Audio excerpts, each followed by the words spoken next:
Hello, everybody. My name's Marcus, and even though I was thrown out when I was a baby, eventually I became a millionaire. You see, my life started at the lowest point possible. Shortly after giving birth, my mother abandoned me, left me in a dumpster. My life could have ended then and there, but the universe had other plans for me. Big ones. I was crying there, all alone in the cold, when good people found me. After only 2 days, I was adopted. I always remember this story, as I feel like I got a second chance in life. From a young age, I was interested in inventing all these different things. I remember when I was 9, my father brought home this old computer. I'd never seen anything like it. It wasn't working, and it looked enormous, but I made it my goal to fix it. I sat in my room for hours, trying different things that I've read in books, and I finally did it. It was up and running. Soon after, all my neighborhood knew that I had a talent for technology, so they kept calling me whenever they had a problem. My amazing and encouraging dad even printed an ad in the local newspaper. It said, "Call Marcus. One number, all kinds of fixing." It had my picture with a tiny suit on, and it was cringy as hell, but I still felt like a proper businessman.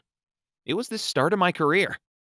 But after only a month, my family started tearing apart. My father started acting strange. It was the little things at first. He'd doze off in the middle of the conversation like he had something else on his mind. But it started getting worse. He started disappearing in the middle of the day, leaving his phone at home. He'd come back in the middle of the night and wouldn't be able to explain himself. I couldn't believe that this amazing, caring man that took care of me could be so secretive. What could he be hiding? My mom was getting crazy. I heard her even shouting that she will divorce him if he won't tell her the truth. I was getting worried. So one time, after school, I decided to follow him and see where he's going. He took a bag and told me that he's going to the supermarket, and I left a minute after. He seemed to be going there, but then he met an old colleague at a bus stop. They talked for a couple minutes and then he just jumped on the bus. I ran towards it and jumped in at the last minute. He was standing alone. I was trying to hide in the back of the bus. After like half an hour, the bus reached the final destination and stopped. The driver asked for all the passengers to leave. It was in the middle of nowhere. There was a forest nearby and a couple of houses, but that's it. He sat down on the bench, clenched the shopping bag in his hands, and started crying. I kept thinking, what's happening? Why is he here? I couldn't wait any longer. I walked up to him, sat down, and he raised his eyes to me. They looked lost. "Why are you here, Dad?" I asked. He looked ashamed. What could be so horrible that he wouldn't want to tell me? Finally, after a moment of silence, he said, "I don't know." We came back and told Mom. My parents went to see a doctor, and I was waiting anxiously at home. They came back with a very scary diagnosis. He has Alzheimer's. His memory began to fail, and it worsened day by day. It was crushing to see him struggle with the most simple tasks. He'd forget to put on some pants and would walk around the yard in only his underwear. He'd keep disappearing.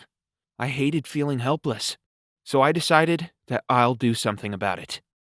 I stayed in my room for most of the week and brainstormed all the possible things I could do to help him when this amazing idea came to mind.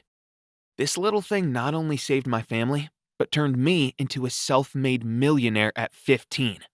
I created a device to insert into my dad's shoes that would track his GPS. I could simply pick up the phone and say, "Hey Dad, where you at?" He would lean into his shoe, and as soon as he answered me, the device would send me the location. It worked perfectly. People were asking me to make it for their parents and grandparents, and one of those days, I got an amazing call that no 15-year-old ever expects. This company out of Kansas heard about my invention and suggested buying it for $2.2 million. At first, I thought it was a scam, but my parents and I arranged a meeting with them. And here I was, a 15-year-old country boy born in a dumpster, now a successful millionaire. At first, I had no idea what to do with the money. I wasn't that interested in luxury, but I really liked innovation and helping people, so I used my money to start my own company. We created an amazing anti-texting and driving software. A cell phone with a built-in wireless blood glucose meter for people with diabetes. My company's now worth $62 million. But for me, it was never about the money. I believe in turning caring into action. I remember that fear I felt when I didn't know where my dad was, and the relief when our lives got better. That's what I want for others. I hope my story can inspire others. I was left in a dumpster. My mom nearly divorced my father. My father was diagnosed with Alzheimer's. But all of it just inspired me to make our lives better. Make yours better, too.